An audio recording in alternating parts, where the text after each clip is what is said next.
مسکان دندناتی ہوئی اپنے کمرے کی طرف جا رہی تھی۔ پیروں کی دھمک سے پورے کوریڈور میں اس کی بیزاری کا اعلان ہو رہا تھا۔ ابھی وہ اسفندیار کے کمرے کے سامنے سے گزرنے ہی لگی تھی کہ اندر سے کسی کی بری طرح کھانسنے کی آواز آئی۔ مسکان ایک پل کو رکی، اس کے چہرے پر ناگواری کے تاثرات ابھرے اور وہ اپنے مخصوص انداز میں بڑبڑانے لگی، ہوں، پتہ نہیں یہ شخص خود کو سمجھتا کیا ہے۔ ہر وقت وہ کھڑوس پن، وہ سنجیدگی، جیسے پوری دنیا کا بوجھ اس کے کندھوں پر نہ ہو۔ نہ کسی سے ہنس کر بات کرنی ہے، نہ کسی کی سننی ہے۔ اب شاید اپنی ہی سنجیدگی کی سردی لگ گئی ہے اسے۔ وہ پیر پٹکتی ہوئی بڑبڑاتی رہی، مگر کھانسی کی آواز میں چھپی تکلیف نے اسے قدم آگے بڑھانے نہ دیے۔ وہ تذبذب کا شکار تھی، مگر پھر ہمت جمع کر کے اس نے دروازہ دھکیلا۔ اندر کا منظر دیکھ کر اس کے قدم وہیں جم گئے۔ کمرہ ہیٹر کی وجہ سے پوری طرح گرم تھا، مگر اسفندیار بستر پر پڑا ٹھنڈ سے بری طرح لرز رہا تھا۔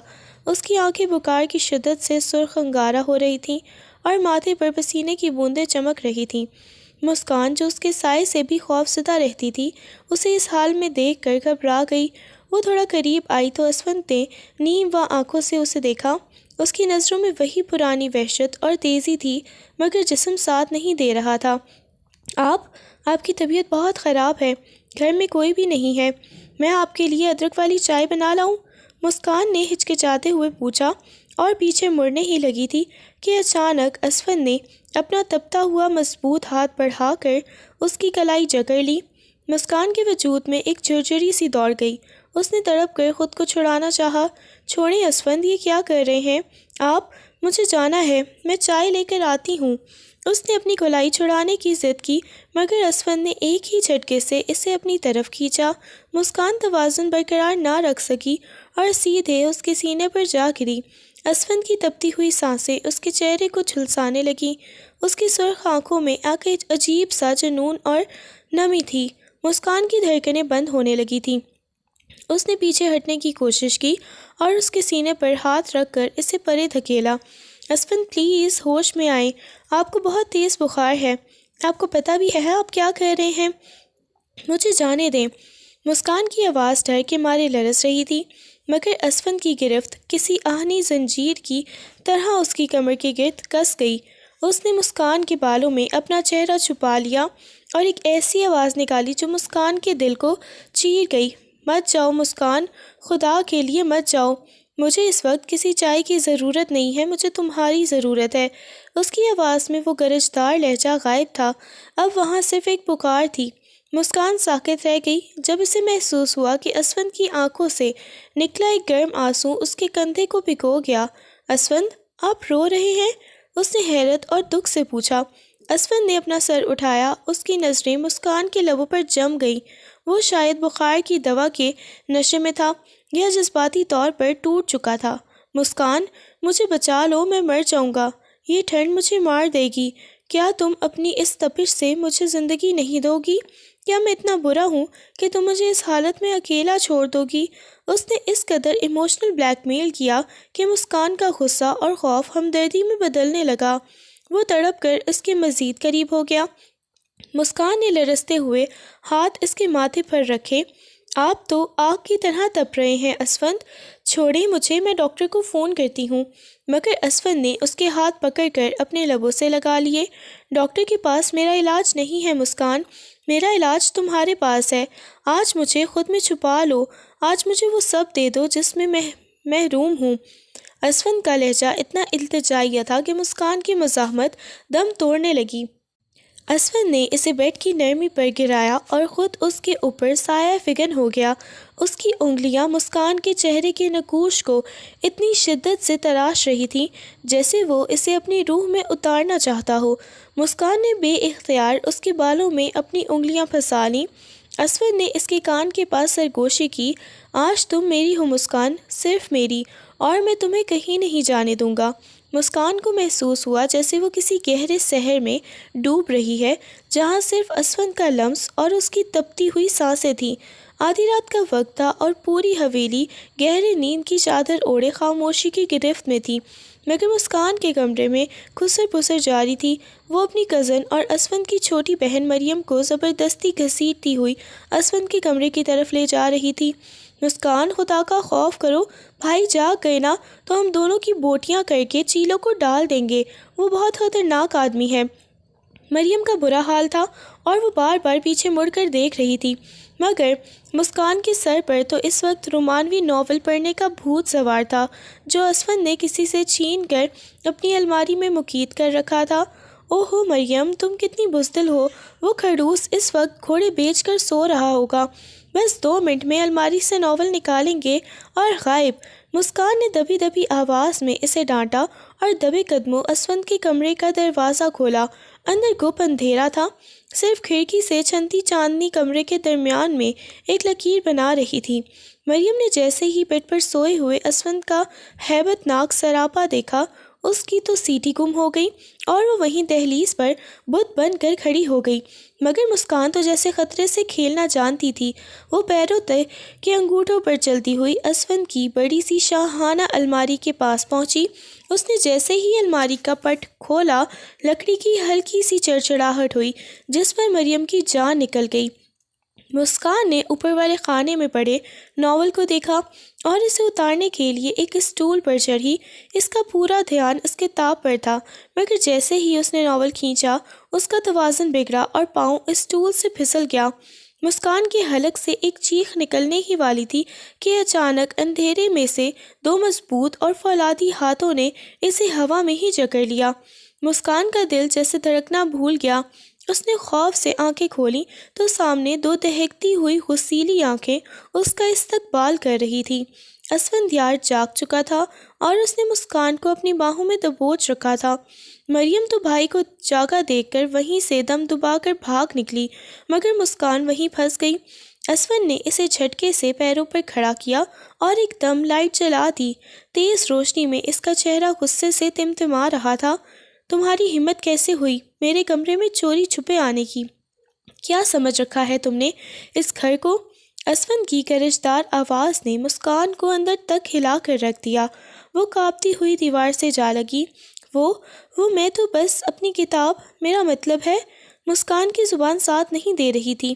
اسفند اس کے قریب آیا اور اس کے ہاتھ سے وہ رومانوی ناول چھین کر دور پھینکا۔ شرم آنی چاہیے تمہیں، آدھی رات کو ایک غیر مرد کے کمرے میں ایسی بیہودہ کتابیں ڈھونڈ رہی ہو۔ تمہاری تربیت میں شاید یہی کمی رہ گئی ہے کہ دوسروں کی پرائیویسی کا احترام کیسے کیا جاتا ہے۔ دفع ہو جاؤ یہاں سے، اس سے پہلے کہ میرا ہاتھ اٹھ جائے۔ اسفند نے اس قدر توہین آمیز لہجے میں اسے جھاڑا کہ مسکان کی آنکھوں میں آنسو آ گئے۔ وہ کچھ کہنا چاہتی تھی مگر اسفند کی وحشت ناک شخصیت کے سامنے اس کی ہمت جواب دے گئی۔ وہ سر جھکائے بیچارگی سے بڑبڑاتی ہوئی اپنے کمرے کی طرف بھاگی۔ کتنا بدتمیز ہے، کتنا مغرور ہے، اللہ کرے اس کی زبان کو تالا لگ جائے۔ وہ روتے ہوئے بستر پر گری اور تکیے میں منہ دے کر اس خڑوس اسفند کو کوسنے لگی۔ مسکان جیسے ہی ہانپتی ہانپتی کمرے میں داخل ہوئی، اس کا چہرہ آنسوؤں سے بھیگا ہوا تھا اور غصے سے لال ہو رہا تھا۔ وہاں پہلے سے موجود مریم اور باقی کزنز جو اس کا انتظار کر رہی تھیں، اسے اس حال میں دیکھ کر اپنی ہنسی ضبط نہ کر سکیں۔ لو جی، ہماری بہادر شیرنی شکار ہو کر واپس آ گئی، ایک کزن نے تالی بجاتے ہوئے کہا لگایا، تو مریم نے بھی لقمہ دیا۔ میں نے تو پہلے ہی کہا تھا کہ بھائی کے کمرے میں جانا موت کو دعوت دینا ہے۔ دیکھا نا کیسے بھیگی بلی بن کر بھاگی ہو وہاں سے۔ مسکان کا پارا بھیگی بلی بن کر بھاگی ہو وہاں سے سن کر ہائی ہو گیا۔ اس نے غصے سے تکیہ اٹھا کر مریم کی طرف کھینچ مارا۔ تم سب کی ہمت کیسے ہوئی میرا مذاق اڑانے کی؟ تم بزدلوں کی طرح مجھے وہاں اکیلا چھوڑ کر بھاگ آئی اور اب مجھ پر ہنس رہی ہو؟ اس بدتمیز انسان نے میری اتنی بے عزتی کی ہے کہ میرا بس چلے تو اس کے کمرے کو آگ لگا دوں۔ مسکان کی آواز چیخنے لگی تھی، مگر باقی کزنز کو جیسے اس کے غصے میں بھی مزہ آ رہا تھا۔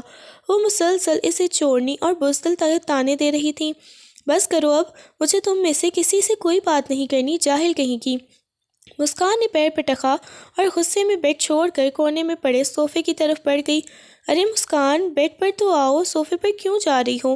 مریم نے پیچھے سے آواز دی مگر مسکان نے ایک نہ سنی۔ اس نے صوفے پر پڑے کمبل کو زور سے اپنے اوپر پھیلا لیا اور کزنس کی طرف پیٹ کر کے لیٹ گئی۔ تم سب دفع ہو جاؤ یہاں سے، مجھے نیند آ رہی ہے۔ وہ بڑبڑاتے ہوئے صوفے میں دبک گئی مگر اس کے دماغ میں اب بھی اسفند کی وہ دہکتی ہوئی آنکھیں اور اس کا توہین آمیز لہجہ ہتھوڑے برسا رہا تھا۔ وہ صوفے پر کروٹیں بدلتی رہی، خود کو کوستی رہی اور اسفند یار کے خڑوس پن کا حساب برابر کرنے کے منصوبے بناتی رہی، یہاں تک کہ لڑتے جھگڑتے اور بڑھاتے ہوئے کسی چھوٹے سے صوفے پر اس کی آنکھ لگ گئی۔ اگلی صبح ناشتے کی میز پر حویلی کا روایتی روب و دبدبہ قائم تھا۔ سب مرد ایک طرف اور خواتین دوسری طرف بیٹھی خاموشی سے ناشتہ کر رہے تھے۔ مسکان جو رات کی بے عزتی کے بعد ویسے ہی بھری بیٹھی تھی، نظریں جھکائے پراٹھے کے ٹکڑے توڑ رہی تھی کہ اچانک بڑے دادا عابدین صاحب نے گلا صاف کیا اور سب کی توجہ اپنی طرف مبذول کر لی۔ طلال اور زبیر، ہم نے سوچا ہے کہ اب دیر کرنا مناسب نہیں۔ اسفند اور مسکان دونوں جوان ہیں اور برادری میں باتیں ہو رہی ہیں، اس لیے ہم سب بڑوں نے مل کر یہ فیصلہ کیا ہے کہ اسی آنے والے جمعے کو ان دونوں کا نکاح پڑھا دیا جائے۔ دادا جان کا فیصلہ سنتے ہی جیسے پورے ہال میں سناٹا چھا گیا۔ اسفند یار نے ایک لمحے کو اپنی کافی کا مگ روکا اور سپاٹ نظروں سے دادا کو دیکھا، مگر مسکان کے تو جیسے پیروں تلے سے زمین ہی نکل گئی۔ اسے لگا جیسے کسی نے اس کے اوپر تپتا ہوا تیل ڈال دیا ہو۔ اس کا پارا ایک دم آسمان کو چھونے لگا اور وہ یہ بھول گئی کہ سامنے خاندان کے بڑے بیٹھے ہیں۔ کیا اس خڑوس اور ہٹلر کے ساتھ میرا نکاح؟ ہرگز نہیں دادا جان، آپ کو یہی ملا تھا میرے لیے؟ یہ انسان ہے یا کوئی پتھر کا بت جس کے ماتھے سے 12 مہینے غصہ نہیں اترتا، جس کی زبان زہر اگلتی ہے اور جو آدھی رات کو لڑکیوں کی بے عزتی کرنے کا ماہر ہے؟ میں اس کے ساتھ اپنی زندگی پر بات نہیں کر سکتی۔ مسکان کے منہ سے الفاظ کیا نکل رہے تھے، گویا چنگاریاں برس رہی تھیں۔ تائی جان اور اس کی مما تو جیسے ساکت رہ گئیں۔ مما نے میز کے نیچے سے اسے زور سے چٹکی کاٹی اور آنکھوں ہی آنکھوں میں خاموش رہنے کا اشارہ کیا، مگر مسکان تو جیسے آج ٹھان کر آئی تھی۔ مما، آپ مجھے آنکھیں مت دکھائیں، اس 6 فٹ کے دیو کے ساتھ میں ایک کمرے میں نہیں رہ سکتی۔ یہ تو اپنی پرچھائی سے بھی لڑتا ہے، اس کے چہرے پر تو کبھی مسکراہٹ کی چڑیا بھی نہیں بیٹھتی۔ اللہ کی پناہ، یہ نکاح ہے یا کوئی مجھے کالی کوٹری میں ڈالنے کا منصوبہ؟ اسفند یار جو اب تک خاموشی سے سن رہا تھا، اس چھٹانک بھری کی لڑکی سے منہ سے اپنے بارے میں ایسی القابات سن کر خش کھا کر رہ گیا تھا۔ اس کے ہاتھ کی گرفت چمچ پر اتنی سخت ہوئی کہ جوڑ سفید پڑ گئے۔ اس نے دھیرے سے سر اٹھایا اور اپنی دہکتی ہوئی نظریں مسکان کے غصے سے لال چہرے پر جمائیں۔ پورے دسترخوان پر اب ایک لرزہ طاری ہو گیا تھا۔ اسفند کی شخصیت کا رعب ایسا تھا کہ بڑے بڑے اس کے سامنے بولتے ہوئے ہچکچاتے تھے، اور یہاں یہ لڑکی سب کے سامنے اس کا کچا چٹا کھول کر رکھ گئی تھی۔ اسفند نے کرسی پیچھے کی اور بنا کچھ کہے اٹھ کھڑا ہوا۔ اس کی خاموشی مسکان کی چیخوں سے زیادہ دردناک لگ رہی تھی۔ اس نے ایک نظر اپنے دادا پر ڈالی اور پھر مسکان کو ایسے دیکھا جیسے وہ اس کی قسمت کا فیصلہ ابھی کر چکا ہو۔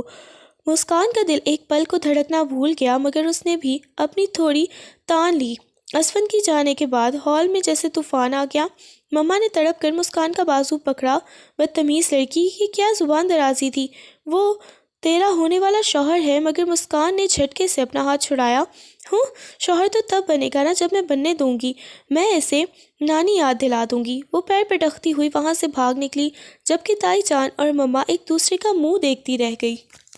مسکان کی مما اچھی طرح جانتی تھیں کہ ان کی بیٹی گھر سے نہیں بلکہ ٹیڑھی انگلی سے مانتی ہے، اسی لیے وہ دوپہر کو اس کے کمرے میں ڈھیر سارے شاپنگ بیگز اور برانڈڈ ڈریسز کے کیٹلاگ لے کر پہنچ گئی۔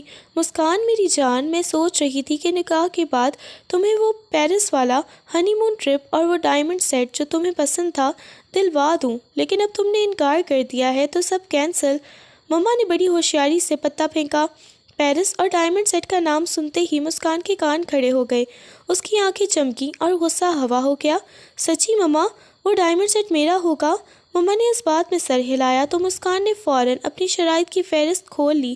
ٹھیک ہے، میں نکاح کے لیے راضی ہوں، مگر میری فرمائشیں سن لیں۔ مجھے ہر مہینے نیا آئی فون چاہیے، میں اپنی پڑھائی جاری رکھوں گی اور یہ کھڑوس مجھے روکے گا نہیں۔ اور ہاں مما، سب سے اہم بات سن لیں، میں اس کھڑوس کے بچے پیدا کر کے اپنی فکر خراب نہیں کروں گی۔ میں اسے پہلے ہی بتا دوں گی کہ مجھے اس کے جاہل بچے نہیں چاہیے۔ مسکان کے منہ سے یہ سن کر اس کی ماما نے بے اختیار اپنا سر پیٹ لیا۔ توبہ ہے مسکان، نکاح ابھی ہوا نہیں ہے اور تو نے خاندانی منصوبہ بندی شروع کر دی۔ کچھ تو شرم کر، وہ اسفندیار ہے، اس کے سامنے یہ باتیں کی تو وہ تجھے کچا چبا جائے گا۔ مگر مسکان کہاں ٹلنے والی تھی۔ چبا جائے تو چبا جائے، میں نے اپنی آزادی کا سودا ان شرائط پر کیا ہے۔ آپ اسے بتا دیں کہ میں نخرے اٹھوانے والی لڑکی ہوں، کوئی حویلی کی خادمہ نہیں ہوں جو اس کے اشاروں پر ناچے گی۔ مما بیچاری اپنی اس پھوڑ بیٹی کو دیکھ کر رہ گئیں جو شادی کو ایک ڈیل سمجھ رہی تھی۔ انہیں ڈر تھا کہ کہیں اسفند کو ان شرائط کا پتہ چلا تو وہ نکاح سے پہلے ہی اسے حویلی سے باہر نہ پھینک دے، مگر مسکان تو جیسے اپنی ہی دھن میں مگن تھی۔ وہ شاپنگ بیگز الٹ پلٹ کر دیکھنے لگی اور دل ہی دل میں سوچنے لگی کہ اسفندیار کی زندگی میں زلزلہ لانے کے لیے وہ پوری طرح تیار ہے۔ نکاح سے ایک دن پہلے پوری حویلی میں گہما گہمی تھی، لیکن مسکان کے کمرے میں الگ ہی ڈرامہ چل رہا تھا۔ اس کی کزنز نے اسے گھیر رکھا تھا اور اسے زبردستی نئی نویلی دلہن بننے کی ٹریننگ دے رہی تھیں۔ دیکھ مسکان، اسفند بھائی آ رہے ہیں، خدا کے لیے ذرا شرما کر بات کرنا، وہ تیرے ہونے والے مجازی خدا ہیں، تھوڑا لحاظ کر لینا۔ مریم نے اسے نصیحت کی اور ساتھ ہی کزنز نے کمرے کے ایک کونے میں چھپا کر ریکارڈر آن کر دیا تاکہ ان کی پہلی باقاعدہ گفتگو ریکارڈ کر سکیں۔ ابھی وہ سب باہر نکلی ہی تھیں کہ اسفندیار کمرے میں داخل ہوا۔ آج اس کے چہرے پر وہ مخصوص سختی نہیں تھی، شاید وہ اپنی ہونے والی شریک حیات سے سنجیدگی سے بات کرنا چاہتا تھا۔ اس نے مسکان کو دیکھا جو تکیے کے پیچھے منہ چھپائے بیٹھی تھی۔ اسفند نے گلا صاف کیا اور بہت ہی دھیمے لہجے میں پوچھا، مسکان دیکھو، کل ہمارا نکاح ہے، میں بس یہ پوچھنا چاہتا تھا کہ تم پر کوئی زور زبردستی تو نہیں کی گئی، تم اپنی مرضی سے یہ رشتہ قبول کر رہی ہو نا؟ مسکان نے جب اس کی اتنی نرمی دیکھی تو اسے شرارت سوچی۔ اس نے کزنز کی نصیحت پر عمل کرنے کا ناٹک شروع کیا، مگر اپنے ہی انوکھے انداز میں۔ اس نے دانتوں تلے دوپٹہ دبایا اور بے شرموں کی طرح آنکھیں مٹکاتے ہوئے بولی، ہائے اسفندیار جی، آپ تو بڑے ہی وہ نکلے، اتنی پیاری باتیں کر رہے ہیں، میرا تو دل ہی گارڈن گارڈن ہو گیا۔ ویسے آپ نکاح کے بعد مجھے وہ سونے کی بالیاں دلائیں گے نا جو میں نے اشتہار میں دیکھی تھیں؟ اور ہاں، میں نے سنا ہے کہ آپ کو غصہ بہت آتا ہے، تو کیا آپ مجھے بہت ماریں گے بھی؟ ہائے، میں تو ڈر ہی گئی۔ اسفندیار جو بڑی مشکل سے اپنی انا قربان کر کے اس سے حال دل پوچھنے آیا تھا، اس کے اس گھٹیا اور جاہلانہ مذاق پر سہم کر رہ گیا۔ اس کا چہرہ غصے سے ایک دم تمتما اٹھا، نرمی کہیں ہوا میں ہو گئی۔ کیا بکواس کر رہی ہو تم؟ میں یہاں ایک سنجیدہ بات کرنے آیا ہوں اور تم کسی جاہل گوار لڑکی کی طرح حرکتیں کر رہی ہو۔ مسکان نے کہکہا لگایا اور مزید اسے تپانے کے لیے بولی، ارے تو شرمانا ایسے ہی تو ہوتا ہے، اب کیا میں آپ کے پیر دھونے بیٹھ جاؤں؟ اسفند کا بس نہیں چل رہا تھا کہ اس لڑکی کا سر پکڑ کر دیوار سے دے مارے یا اس کا دماغ نکال کر بھون دے۔ اس نے غصے میں مٹھیاں بھینچی اور اسے گھورتے ہوئے دھاڑا، پتہ نہیں کس جاہل اور بدتمیز لڑکی سے میرا پالا پڑ گیا ہے۔ میں نے تو سمجھا تھا شاید تمہارے اندر کوئی انسانیت ہوگی، مگر تم تو عقل سے بالکل ہی فارغ ہو۔ بھاڑ میں جاؤ تم اور تمہارا یہ ڈرامہ۔ یہ کہتے ہی وہ پیر پٹکتا ہوا کمرے سے باہر نکل گیا، جبکہ مسکان جو ابھی تک دانت دبا کر شرمانے کی ایکٹنگ ہی کر رہی تھی، صوفے پر لوٹ پوٹ ہو کر ہنسنے لگی۔ وہ ہنستے ہنستے پاگل ہو رہی تھی۔ اب بچوں، اسفندیار بہت ذلیل کیا تھا نا مجھے اس رات، اب مجھ سے بچ کر دکھانا، ابھی تو یہ شروعات ہے، تمہیں ایسا تگنی کا ناچ نچاؤں گی کہ تم اپنی سنجیدگی بھول جاؤ گے۔ باہر کھڑی کزنز جو ریکارڈر لے کر سب سن رہی تھیں، وہ بھی حیران رہ گئی کہ مسکان نے اسفند جیسے سنجیدہ آدمی کا کیسا کباڑہ کیا تھا۔ ساری کزنز ہنس ہنس کر پاگل ہو رہی تھیں اور وہ ریکارڈ بار بار چلا کر اسفندیار کی بھڑاس نکالنے والے جملے سن کر لوٹ پوٹ ہو رہی تھیں۔ مسکان اپنی جیت پر بے حد خوش تھی کہ اس نے اتنے مغرور انسان کو تپا کر رکھ دیا ہے۔ اگلے دن نکاح کی تقریب حویلی کے کشادہ صحن میں سجی ہوئی تھی، جہاں سفید گلابوں اور چنبیلی کے کلیوں کی لمبی لمبی لڑیاں ہر طرف مہک رہی تھیں۔ مسکان جب اپنی کزنز کے جھرمٹ میں باہر آئی تو دیکھنے والے دیکھتے رہ گئے۔ وہ سفید رنگ کے انتہائی نفیس اور بھاری کام والے شرارے میں ملبوس تھی، جس کے دوپٹے کے پلو پر انتہائی نفاست سے اسفندیار کی دلہن کڑھائی سے لکھا ہوا تھا۔ اس کا سراپا کسی اپسرا سے کم نہیں لگ رہا تھا۔ اسفندیار جو سفید کلف لگے سوٹ اور سفید ہی ویسٹ کوٹ میں ملبوس تھا، آج سفید رنگ میں اس کی مردانہ وجاہت اور نکھر کر سامنے آ رہی تھی۔ جیسے ہی اس کی نظر مسکان پر پڑی، وہ سب کچھ بھول گیا۔ وہ جو کل اسے ایک جاہل اور بدتمیز کہہ کر گیا تھا، آج اسے یک ٹک دیکھے جا رہا تھا۔ اس کی نظریں مسکان کے نورانی چہرے پر جم سی گئی تھیں۔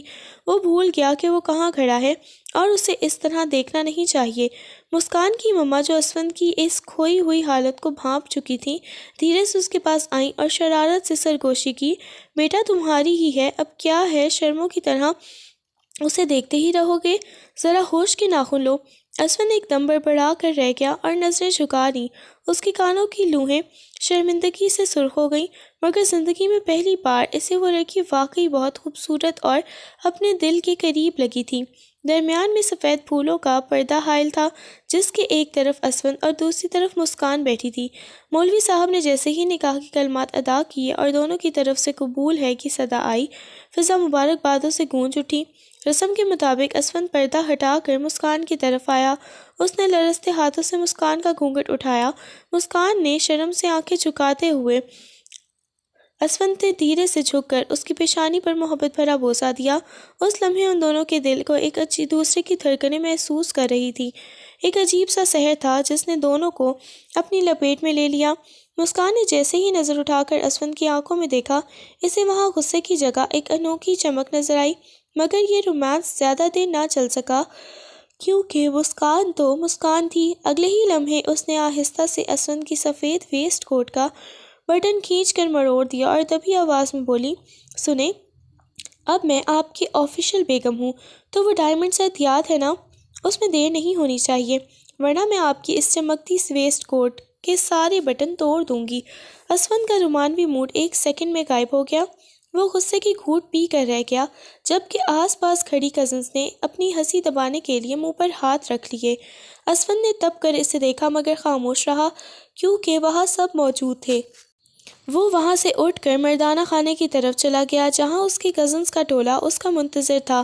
اوئے ہوئے اسفند بھائی، آج تو ماتھے کا بوسہ بھی ہو گیا، مٹھائی کب کھلا رہے ہو؟ ایک کزن نے اسے چھیڑا، دوسرا بولا، بھائی لگ رہا ہے بھابھی نے آتے ہی تمہاری سیٹی گم کر دی ہے، چہرہ بتا رہا ہے کہ شکار خود یہاں شکاری کے جال میں پھنس گیا ہے۔ اسفند اپنی کزنز کے باتوں میں چھپ کر رہ گیا تھا اور دل ہی دل میں سوچنگ کر رہا تھا کہ اس آفت کے ساتھ زندگی کیسے گزرے گی جو نکاح کے فوراً بعد اسے دھمکیاں دے رہی تھی۔ رات کی سیاہی گہری ہو چکی تھی، حویلی کے شور و غل میں اب سکون تھا، مگر اسفندیار کے دل کا اضطراب کم نہیں ہو رہا تھا۔ وہ جیسے ہی تھکا ہارا اپنے کمرے میں داخل ہوا، سامنے منظر کا دیکھ کر اس کے قدم وہیں جم گئے۔ اس کے بیڈ پر مسکان بڑے آرام سے بیٹھی تھی، جیسے یہ اسی کا کمرہ ہو۔ اسفند نے حیرت اور بیزاری کے ملے جلے تاثرات کے ساتھ اسے دیکھا اور کھردرے لہجے میں پوچھا، تم یہاں کیا کر رہی ہو؟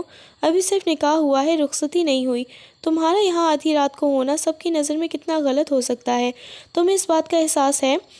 مسکان نے ایک شرارتی مسکراہٹ کے ساتھ اپنا پلو دانتوں تلے دبایا اور بڑی معصومیت سے بولی، ہائے اسفند جی، آپ تو ہمیشہ ڈانٹنے پر ہی تلے رہتے ہیں، میں تو بس آپ کو نکاح کی مبارکباد دینے آئی تھی۔ اس نے اپنے دونوں ہاتھ اس کے سامنے پھیلا دیے، جن پر مہندی لگی ہوئی تھی اور رنگ اتنا گہرا تھا کہ جیسے کلیجے میں اتر جائے۔ اس نے اپنی ہتھیلی اس کی آنکھوں کے قریب کی، جہاں باریک ڈیزائن کے درمیان اسفند کا نام بڑی نفاست سے لکھا ہوا تھا۔ اسفند کی نظریں اس کے مہکتے ہاتھوں اور اپنے نام پر پڑیں تو ایک لمحے کے لیے اس کے اندر کی سختی پگھلنے لگی، مگر وہ اپنی سنجیدگی کی چادر اتنی آسانی سے اتارنے والا نہیں تھا۔ مسکان نے اس کی خاموشی کا فائدہ اٹھایا اور چہک کر بولی، مہندی کا رنگ دیکھ رہے ہیں کتنا گہرا ہے، اس کا مطلب ہے آپ مجھ سے پیار کریں گے۔ خیر اب یہ باتیں چھوڑیں اور شاباش جلدی سے مجھے میرے نکاح کا تحفہ دیں، مجھے نہیں پتا، میرا حق بنتا ہے۔ اسفند نے گہرا سانس لیا، اسے غصہ تو آ رہا تھا مگر نہ جانے کیوں اب اس غصے میں وہ پرانی وحشت نہیں تھی۔ وہ اپنی انا کے خول سے باہر نہیں آنا چاہتا تھا، مگر مسکان کی ضد کے سامنے بے بس ہو رہا تھا۔ کیا چاہیے تمہیں؟ اس نے سپاٹ لہجے میں پوچھا۔ مسکان کی آنکھیں چمکیں، اس نے صوفے کی پشت پر ہاتھ رکھا اور بڑے مان سے بولی، مجھے وہ والا رومانوی ناول چاہیے جو آپ نے اس رات مجھ سے چھین کر پھینک دیا تھا، وہی میرا تحفہ ہے۔ ناول کا نام سنتے ہی اسفند کی نظریں ایک دم خون خوار ہو گئیں، اس کی آنکھوں میں جیسے بجلیاں کوندنے لگی تھیں۔ وہ اس کی طرف ایک قدم بڑھا، اس کا چہرہ اب مسکان کے بالکل قریب تھا۔ تمہیں لگتا ہے میں تمہیں وہ بیہودہ کتاب دوبارہ دوں گا؟ اسفند کی آنکھوں میں اس وقت ایک عجیب سی تپش تھی۔ اس نے ایک قدم اور آگے بڑھایا، یہاں تک کہ مسکان بیڈ کے کنارے سے جا لگی۔ تمہیں وہ ناول پڑھنے کا بہت شوق ہے نا؟ اس نے اپنی آواز کو کسی سرگوشی کی طرح مدھم مگر پر اسرار کر لیا۔ مسکان کو لگا جیسے اس کے گرد گھیرا ہوا تنگ ہو رہا ہے۔ پڑھنے سے کچھ حاصل نہیں ہوگا مسکان۔ اس نے مسکان کی کلائی تھام کر اسے ایک زوردار جھٹکے سے اپنی آغوش میں کھینچ لیا۔ مسکان کی سسک نکلتے نکلتے رہ گئی۔ وہ اس وقت اسفند کے مضبوط وجود کی قید میں اس کی گود میں بیٹھی تھی اور اس کے دونوں ہاتھ اسفند کے چوڑے شانے پر جمے ہوئے تھے۔ آؤ تمہیں رومانوی ناول کا پریکٹیکل کر کے دکھاؤں کہ کتابوں میں لکھا ہوا حقیقت میں کیسا محسوس ہوتا ہے۔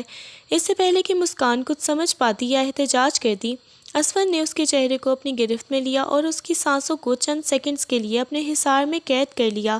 مسکان کا وجود جیسے برف کی طرح پگھلنے لگا۔ اسے لگا جیسے وقت تھم گیا ہو۔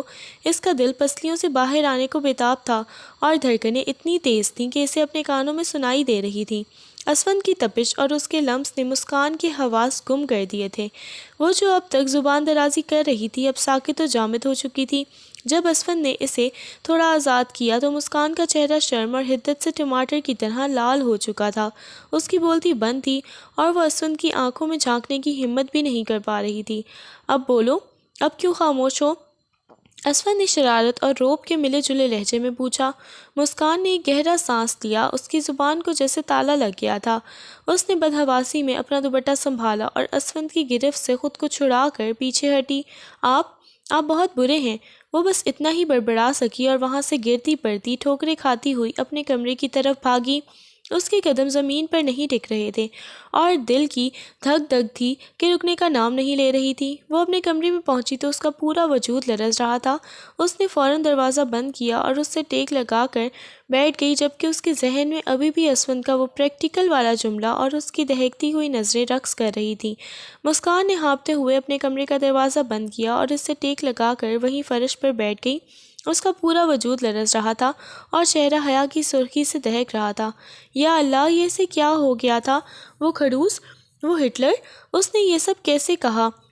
اس نے اپنے دونوں ہاتھوں اپنے گالوں پر رکھے جو تپ رہے تھے۔ اس رات کے بعد مسکان کی تو جیسے دنیا ہی بدل گئی تھی۔ اس کی وہ تمام چہک، وہ شرارتیں اور وہ زبان درازی جیسے کہیں روپوش ہو گئی تھی۔ اب دن گزرنے لگے تھے مگر مسکان کا حال یہ تھا کہ وہ سائے سے بھی ڈرنے لگی تھی۔ جہاں کہیں اسے اسفند یار کے قدموں کی چاپ سنائی دیتی یا اس کی گرجدار آواز گونجتی، مسکان فوراً راستہ بدل لیتی۔ اسے ڈر لگتا تھا کہ اگر اب اس نے کوئی شرارت کی یا اس کے سامنے زبان کھولی تو اسفند دوبارہ ویسا ہی کوئی پریکٹیکل نہ کر دے۔ اس کا وہ بے باک انداز اب اسفند کے سامنے آتے ہی بھیگی بلی میں بدل جاتا تھا۔ دوسری طرف اسفند یار میں بظاہر کوئی تبدیلی نہیں آئی تھی۔ وہ آج بھی وہی سنجیدہ، حوصلے اور اصولوں کے پکے اسفند یار خان تھے۔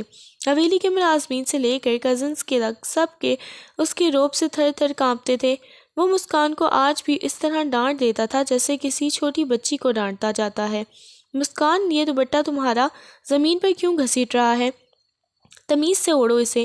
کبھی وہ بال میں گزرتے ہوئے اسے ٹوک دیتا اور کبھی ڈائننگ ٹیبل پر اس کے سامنے سب کے سامنے کہتا، مسکان، پڑھائی پر دھیان دو، یہ سارا دن کزنز کے ساتھ فضول باتوں میں وقت ضائع کرنا چھوڑ دو ورنہ تمہارا ایڈمیشن کینسل کروا دوں گا۔ اس کی ڈانٹ میں بھی وہی پرانی تلخی اور سختی ہوتی تھی مگر مسکان اب پلٹ کر جواب نہیں دیتی تھی۔ وہ بس سر جھکا کر وہاں سے نکل جاتی، لیکن اس کے دل کے کسی کونے میں اس رات کی تپش آج بھی زندہ تھی۔ اسے سمجھ نہیں آتا تھا کہ وہ شخص جو سب کے سامنے اتنا پتھر دل بنتا ہے، وہ اس رات اتنا بے باک کیسے ہو گیا تھا؟ اسفند کی وہی ڈانٹ ڈپٹ اور مسکان کی یہ نئی خاموشی حویلی میں سب کے لیے حیرت کا باعث بن رہی تھی۔ رات کے 2 بج رہے تھے اور آسمان سے برستی بارش نے پوری حویلی کو اپنی آغوش میں لے رکھا تھا۔ مسکان جو کمرے میں جس حبس اور بے چینی محسوس کر رہی تھی دبے قدموں لان میں نکل آئی تھی۔ اسے بارش ہمیشہ سے مسحور کر دیتی تھی۔ وہ آنکھیں بند کیے ہاتھ پھیلائے بارش کی بوندوں کو اپنے چہرے پر محسوس کرتے ہوئے جھوم رہی تھی۔ اس کا سفید دوپٹہ بھیگ کر اس کی شانوں سے لپٹ کر رہ گیا تھا اور وہ اپنی ہی دھن میں مگن تھی۔ دوسری طرف اسفندیار جو نیند نہ آنے کی وجہ سے اسٹڈی روم کی کھڑکی کے پاس کھڑا، اس کی نظر لان میں موجود اس متحرک وجود پر پڑی۔ اسے معلوم تھا کہ مسکان کو بارش پسند ہے، مگر خود اسے بارش سے شدید چڑ تھی۔ اسے بھیگنا اور کیچڑ الرجی کی حد تک ناپسند تھا، مگر نہ جانے اس رات کیا جادو تھا، وہ خود پر قابو نہ پا سکا اور بے ساختہ لان کی طرف نکل آیا۔ مسکان جھومتے ہوئے پیچھے مڑی تو سامنے اسفند کو دیکھ کر ساکت رہ گئی۔ اس سے پہلے کہ وہ کچھ کہتی، اسفند نے 2 قدم سے فاصلہ مٹایا اور اسے بازو سے کھینچ کر اپنے سینے کے حصار میں لے لیا۔ مسکان کی حیرت سے آنکھیں نہ تھیں اور انتہا نہ تھی۔ وہ شخص جو بوندوں سے کتراتا تھا آج خود بھیگ رہا تھا۔ مسکان نے سراپے سے پانی کی بوندیں ٹپک کر اسفند کے چہرے پر گر رہی تھیں۔ اسفند کی نظریں مسکان کے بھیگے ہوئے چہرے اور اس کی لرزتی ہوئی پلکوں پر جم گئیں۔ وہ خود نہیں سمجھ پا رہا تھا کہ اسے کیا ہو رہا ہے۔ اس کی سرد مہری اس بارش میں پگھل رہی تھی۔ اچانک مسکان کو اپنی پوزیشن کا احساس ہوا۔ وہ گھبرا کر پیچھے ہٹی۔ آپ یہاں؟ بدحواسی میں پیچھے ہٹتے ہوئے اس کا پاؤں کچی گھاس پر پھسلا اور وہ مڑ گیا۔ آہ! اس کے حلق سے ایک درد بھری سسکی نکلی اور وہ زمین پر گر پڑی۔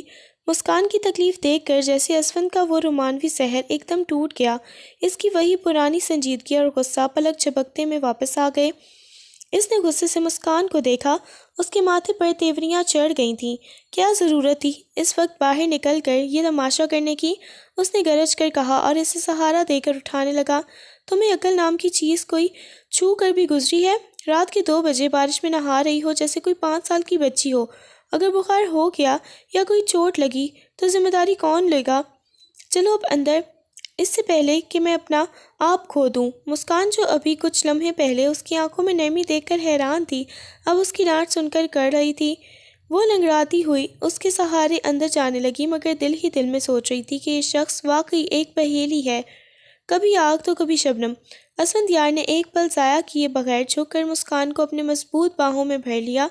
مسکان نے گھبرا کر اس کے گلے میں اپنی باہیں ڈال دیں۔ اس کا دل اسفند کی دھڑکنوں کے ساتھ تال میل کھانے لگا تھا۔ وہ اسے اٹھائے ہوئے سیڑھیاں چڑھ کر اس کے کمرے میں لایا اور بڑی نزاکت سے اسے بیڈ پر بٹھا دیا۔ اس نے الماری سے مسکان کا ایک خشک جوڑا نکالا اور اسے تھماتے ہوئے سرد لہجے میں کہا، یہ لو، فوراً چینج کر کے آؤ، اس سے پہلے کہ تمہیں نمونیا ہو جائے۔ وہ اسے سہارا دے کر ڈریسنگ روم تک چھوڑنے آیا۔ مسکان نے بمشکل اپنے گیلے کپڑے بدلے اور لنگڑاتی ہوئی واپس آئی تو دیکھا کہ اسفند وہاں پر فرسٹ ایڈ باکس لیے موجود تھا۔ اس نے مسکان کو صوفے پر بٹھایا اور بغیر کچھ پوچھے اس کا زخمی پاؤں اٹھا کر اپنی گود میں رکھ لیا۔ مسکان کی سانسیں رک گئیں۔ وہ شخص جو ہمیشہ اسے دور رہنے کا کہتا تھا، آج اتنے حق سے اس کا پاؤں تھامے ہوئے تھا۔ اسفند نے بڑی نرمی سے اس کے ٹخنے کی مالش کی۔ اس کے ہاتھ تپ رہے تھے، مگر لمس میں ایک عجیب سی راحت تھی۔ مسکان کی آنکھوں میں نمی تیرنے لگی تھی۔ تکلیف کے باوجود اسے ایک انوکھی سکون کا احساس ہو رہا تھا۔ بینڈیج کرنے کے بعد اسفند نے اسے اٹھا کر دوبارہ بیڈ پر لٹایا اور اس کے اوپر کمبل ڈالتے ہوئے سخت لہجے میں سمجھانے لگا، اب چپ چاپ آرام کرنا، یہاں سے دندناتی ہوئی باہر نہ نکلنا۔ اگر صبح تک یہ موچ ٹھیک نہ ہوئی تو میں زبردستی ڈاکٹر کے پاس لے کے جاؤں گا اور وہاں انجیکشن لگواؤں گا، سمجھی تم؟ مسکان نے کوئی جواب نہیں دیا۔ وہ بس اسے دیکھتی رہی۔ پہلی بار اسے اسفندیار کی اس ڈانٹ میں بھی ایک چھپی ہوئی محبت اور فکر محسوس ہوئی۔ وہ کھڑوس، وہ جاہل کہنے والا شخص آج اسے دنیا کا سب سے اچھا انسان لگ رہا تھا۔ جیسے ہی اسفند کمرے کی لائٹ بند کر کے باہر نکلا، مسکان نے اپنے سینے پر ہاتھ رکھا جہاں اس کا دل زور زور سے دھڑک رہا تھا۔ اسے محسوس ہوا کہ اس کا دل کے بند دروازے پر اسفند کی پہلی بار محبت باقاعدہ دستک دی ہے، اور وہ اسے چاہ کر بھی اپنے نظر انداز نہیں کر پائے گی۔ اگلے دن پوری حویلی میں ہلچل مچی ہوئی تھی۔ سب نے پھپھو کے گھر شادی پر شہر جانا تھا، مگر مسکان اپنے پاؤں کی موچ کی وجہ سے جانے کے لیے قابل نہ رہی تھی۔ مما میں واقعی نہیں جل سکتی، پاؤں زمین پر نہیں رکھا جاتا، مسکان نے معصومیت سے کہا تو سب نے اسے گھر پر ہی آرام کرنے کا مشورہ دیا۔ اتفاق سے اسفندیار کو بھی قریبی گاؤں میں زمینوں کے کچھ ضروری معاملات نپٹانے تھے۔ اس نے اس نے بھی رکنے کا فیصلہ کیا۔ شام ڈھلے حویلی خالی ہو گئی اور صرف پہرے دار باہر رہ گئے۔ اسفند جب اپنے کام سے فارغ ہوا تو اس کے کزنز اور دوستوں نے اسے گھیر لیا۔ باتوں باتوں اور ہنسی مذاق کے دوران ایک دوست نے شرارت میں اسفند کے جوس میں کوئی نشہ آور چیز ملا دی تاکہ اس سخت جان اسفند کو تھوڑا نرم ہوتے دیکھ سکیں۔ اسفند کو اس بات کی خبر نہ ہوئی اور وہ گلاس خالی کر گیا۔ آدھی رات کے قریب جب اسفند حویلی کے پاس پہنچا واپس تو اسے اپنا سر گھومتا ہوا محسوس ہوا۔ پورے وجود میں ایک عجیب سی تپش اور بے چینی دوڑ گئی۔ اس نے فوراً شاور لیا تاکہ حواس بحال ہوں۔ ٹھنڈا پانی اس کے جسم پر گرا مگر اس نشے کا اثر اتنا گہرا تھا کہ کوئی فائدہ نہ ہوا۔ اس کے دل و دماغ پر صرف ایک ہی نام حاوی ہو رہا تھا، مسکان۔ اسے شدت سے محسوس ہو رہا تھا کہ اس وقت اسے اپنی بیوی کی ضرورت ہے، اس کے لمس کی، اس کی موجودگی کی۔ وہ لڑکھڑاتا قدموں سے اپنے کمرے سے نکلا۔ کوریڈور میں اندھیرا تھا مگر اس کے قدم خود بخود مسکان کے کمرے کی طرف بڑھ گئے تھے۔ اس کی آنکھیں بخار کی طرح سرخ ہو رہی تھیں اور اسے سمجھ نہیں آ رہا تھا کہ وہ خود پر قابو کیسے پائے۔ اس نے مسکان کے کمرے کا دروازہ دھکیلا جو اتفاق سے کھلا ہوا تھا۔ کمرے میں مدھم سی روشنی تھی اور مسکان بیڈ پر نیم دراز کوئی رسالہ پڑھ رہی تھی۔ جیسے ہی اس نے اسفند کو اس حال میں دیکھ کر اس کے ہاتھ سے رسالہ چھوٹ گیا۔ اسفند کا حلیہ بگڑا ہوا تھا، بال گیلے تھے اور اس کی سانسیں اس قدر تیز تھیں کہ دور سے سنی جا سکتی تھیں۔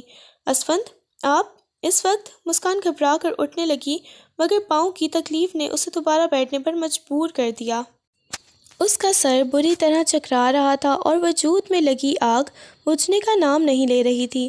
اس نے ایک بار پھر باتھ روم کا رخ کیا اور شاور کھول کر ٹھنڈے پانی کے نیچے کھڑا ہو گیا مگر اس نشے کی تپش ایسی تھی کہ پانی کی ہر بوند جسم پر گرتے ہی بھاپ بنتی محسوس ہو رہی تھی۔ وہ ہانپتا ہوا باہر نکلا اور بیڈ پر گر گیا مگر سکون اب بھی کوسوں دور تھا۔ دوسری طرف مسکان اپنے کمرے میں بیڈ پر لیٹی تھی۔ اسے پیاس کی شدت محسوس ہوئی تو وہ اٹھی اور لنگڑاتی ہوئی کچن کی طرف جانے لگی۔ کوریڈور میں چلتے ہوئے وہ